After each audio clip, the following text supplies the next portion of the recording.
now that we're past musical March in September, moy vey, that was a long month, we can finally get back to some horror films. And it's been 1 year since we last looked at a Halloween film, and I can't wait to see what happens next in the Thorn Cult saga! What's gonna happen now that the leader of the Thorn Cult is dead? Loomis is in charge as Michael's guardian, and Michael got away in the Man in Black clothes.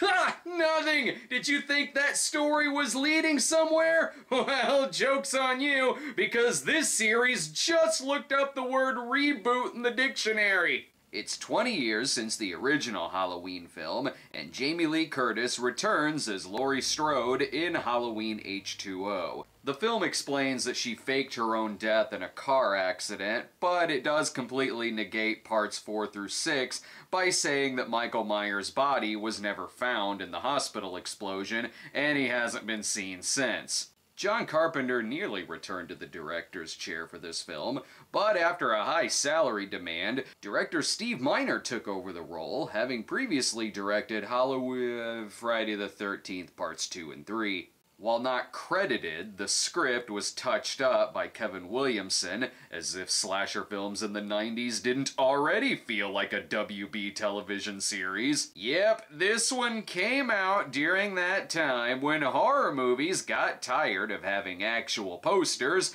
and instead used actors' publicity photos. One thing is for sure, if Jason Takes Manhattan was false advertising for mostly taking place on a boat, this movie is false advertising for not taking place on a boat. And since this wipes out the continuity of the other sequels, I'm sure it's far superior.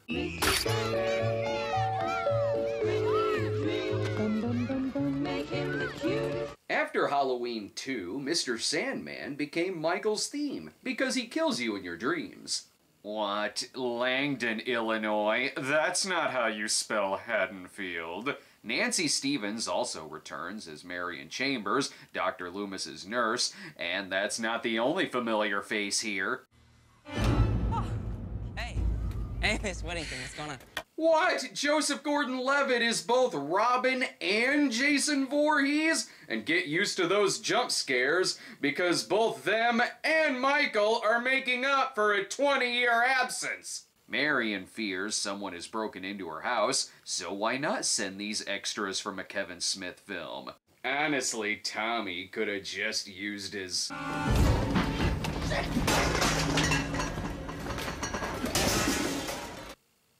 I was gonna make some kind of reference to Tommy from Third Rock from the Sun, but forget I said anything. Somebody wants these secret Laurie Strode files. I bet it's Scout Taylor Compton. I assume that in the Jamie Lloyd universe, Marion Chambers is living a nice life of retirement in the Caribbean. In this universe, she's fucking dead! And you killed Joseph Gordon-Levitt, which means Bruce Willis no longer exists! However, Michael made one mistake. He crossed Alex Cross. Oh, and Loomis is dead in this universe too.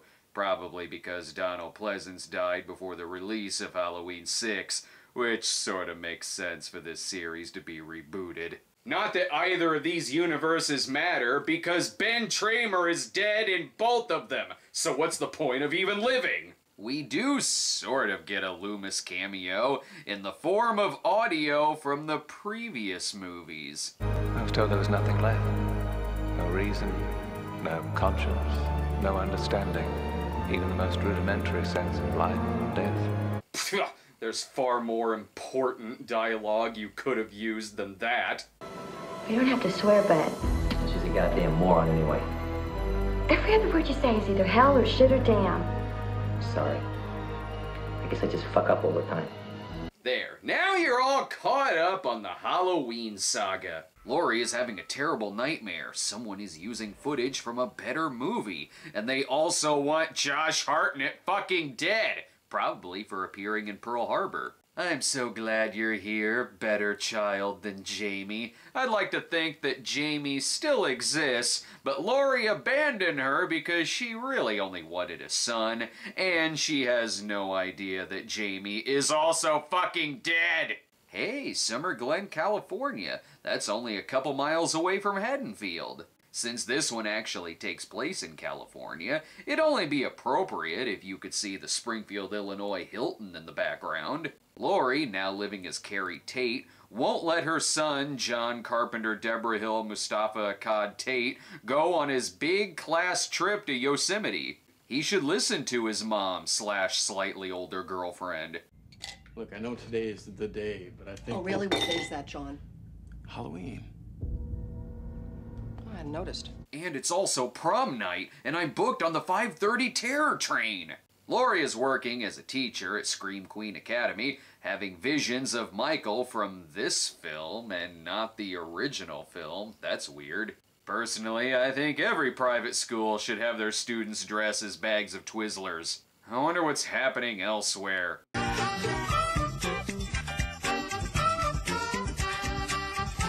Fucking tone! See, here's your mistake. These bathrooms are for blowjobs only, not for actually going to the bathroom. Michael steals her purse and her car, and for good measure, he shoves an ice skate in the little girl's doll. Anyway, back to school. No musical sleeping bags. No booze. No drugs. No kidding. Slasher movies in the 90s were so lame!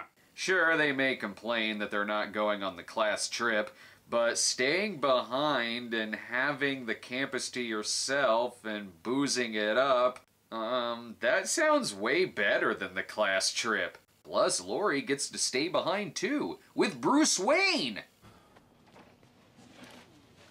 Wait. Place of employment. Sorry, I needed a fix. There is still smoke coming from Ben Tramer's body! Honestly, I don't care what parts of the movie Kevin Williamson wrote. Oh, Fuck me! Shit! Maybe it was one of the 10,000 jump scares! Bedhead was an unfortunate hair trend in the 90s, but it was one of the easiest. Laurie is again reminded of her most feared day of the year. Comic-Con is in town. At least she has someone to confide in. I think I'm losing John. I think he's finally tired of my bullshit. Just tell your son that you're dating Batman. She almost tells him her dark backstory, but another jump scare gets in the way. I got it, bro! Fresh maple syrup direct from the trees! Oh, don't worry, they definitely get caught. We don't want any underage drinking here. What the fuck do you think you're doing? Mom, I'm really uncomfortable with you saying that Well, word. then don't put me in the position, John. All those years of babysitting finally made Laurie snap. Of all the days for you to pull this shit, what do you think you can do? Just wander around town? This movie's quality aside, it is nice having Jamie Lee Curtis back. Could this day get any worse? Mr. Sandman. Yes? Bring us a dream. Oh no, the dreaded Halloween theme that wasn't introduced until part 2. Ooh, what's in there? A head? A severed finger? An Oscar? Flowers? Is there no end to the lameness of 90s slasher movies? It's okay, there's another jump scare. That's totally the same thing as something happening. John never got to properly celebrate Halloween, which is why he grew up only watching that shitty Day After Halloween movie, which had nothing to do with Halloween. Michelle Williams sees Michael just like Laurie did in the original, only this one's way better because it uses cheap jump scare music as if we wouldn't see him there. But thankfully, Laurie gives her son the permission slip so he can go on the class trip to Sin City. Screw it, they're gonna stay behind anyway.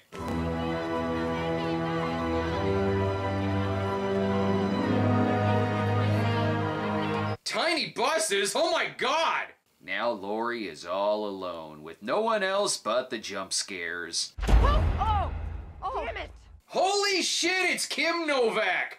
Well, hey, it's Halloween. I guess everyone's entitled to one good scare.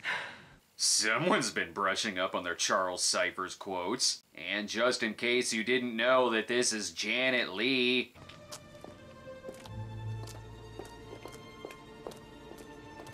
Oh, Miss Tate, Why stop there? Why not have the theme to Chicago Hope play whenever Adam Arkin comes on screen? And oh my god, it's Anne Heche's car from Psycho! And most tragically...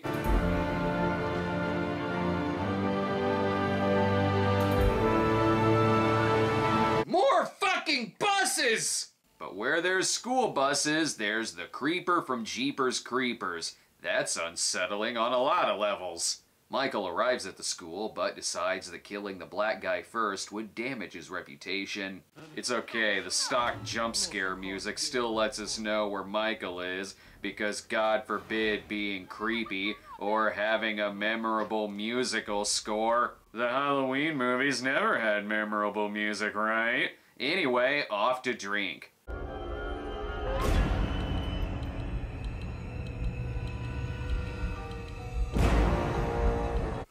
Who are we getting this Strode versus Myers showdown early?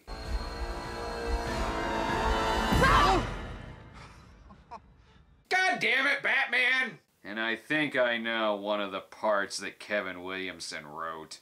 Do you want to die tonight, Cece? Oh my god, the rules indicate that if a Scream movie shows up in another Kevin Williamson movie, then that's really stupid. Looks like someone is expecting company. I thought we'd do this right.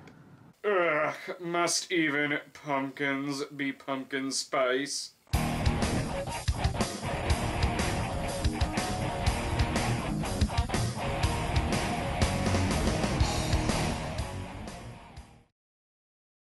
Laurie tells him the truth, that is, until they both get interrupted and have to confront the Penguins separately.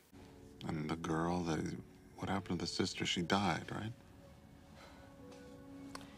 No, she faked her death. Oh wait, she's Laurie Strode? I spent this whole movie thinking she was Hitch from Road Games. Now he gets to tell her his truth. His dad tried killing a blind Audrey Hepburn, and then his dad was killed and he became Batman. She finds out her son did not go to Yosemite, so only one thing left to do. She has to shoot him. And by that, I mean whoever keeps editing in these damn jump scares. Uh-oh, someone left the corkscrew upstairs. Best take the death trap. This is a slasher film after all. I know what happens when you look for a corkscrew in a slasher film.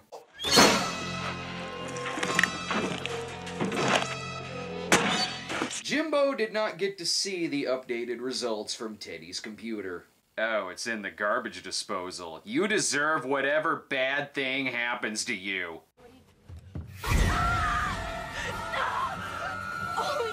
Ow, that's not how you kill someone with a corkscrew. There. Thanks, Steven Seagal. And this is why we stopped using slasher movie prop elevators in our kitchens. Knives in kitchens, though, those are still good.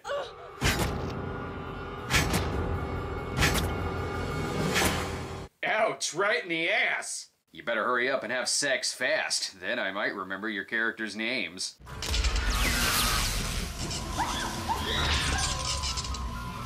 Oh, don't get mad at Michael. She obviously did that to herself. Michael is finding that it's much easier to take on his near-adult nephew as opposed to his grade school niece. Damn, who would have thought that Michael would know how to use keys?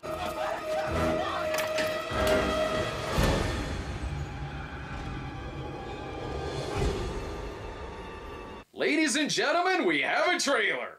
Don't worry, sweetie, everything will be... Oh my god, someone's coming! Oh no, I'm so sorry. I thought you were Busta Rhymes.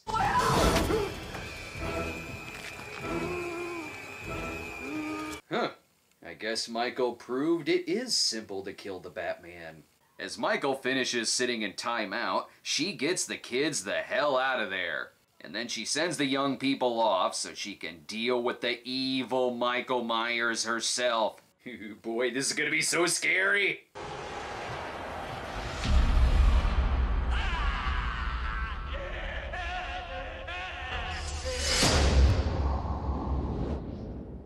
damn these anticlimactic Halloween endings! Just kidding, there's a handful of minutes left.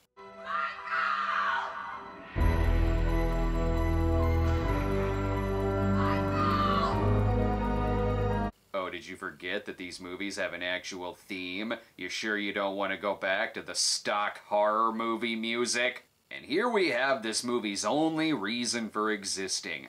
A 20-year later fight between Laurie and Michael. Not nearly as hilarious as adult Tommy versus Jason in F20. So many great scenes edited together in a fantastic 3-minute trailer. It's unfortunate it's padded out to 90 minutes by the Dawson's Creek guy. Not even a kick to the crotch can stop this beast. I wish you would. You know what these two need? Family counseling.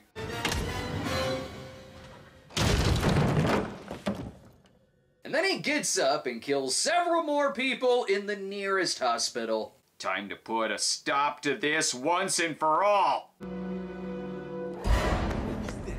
I'm still talking about the jump scares. Plus, she knows what she's doing, jackass! Oh, the fight isn't over yet. Look, it's commendable you're trying to stop Halloween Resurrection from happening, but it's already a done deal. Boy, this sure makes a lot of sense when you know how the next installment opens up. I'd spoil it for you right now, but then what would I have to talk about in the next Halloween review at the end of the month? On the plus side, someone finally got a good back crack, and now to give him 20 years worth of birthday cards that he missed. He's fine. Such a great ending. Wait till you see how the next one fucks that up. It makes the ending of Part 4 and the beginning of Part 5 seem like they blend together seamlessly. Halloween H20, the full title is Halloween H20 20 Years Later. 20 years later, that's still a title that rolls off the tongue. Halloween H20 got mixed reviews from critics, but financially speaking, it was the highest grossing film in the franchise, not adjusting for inflation. It's the perfect product if you really wanted to see Michael Myers and Laurie Strode in a movie that is neither stylish nor is it scary. It's for those who thought, boy, that Halloween was a well-made film with tremendous mood, atmosphere, and a musical score to die for. We need to see a follow-up movie that looks like a masked madman wants to infiltrate an episode of One Tree Hill. The last 15 minutes are okay though, and it was successful enough for there to be a sequel. Not that there wouldn't have been another Halloween movie if this weren't successful, but we'll get to that movie very soon, because this film severely lacked Busta Rhymes screaming obscenities at Michael Myers. Oh, and Laurie Strode's also in the next movie. Tumultuous, round melon breasts. Round melon? What? Rock, rock, Cinema Snob. Rock, Cinema Snob. Rock, Cinema Snob. 5 Marines you got it. Thank you very much. Rock. Be sure to subscribe to our YouTube channel at youtube.com/Stoned Gremlin Productions. Follow us on Twitter at The Cinema Snob, or check out our homepage at thecinemasnob.com.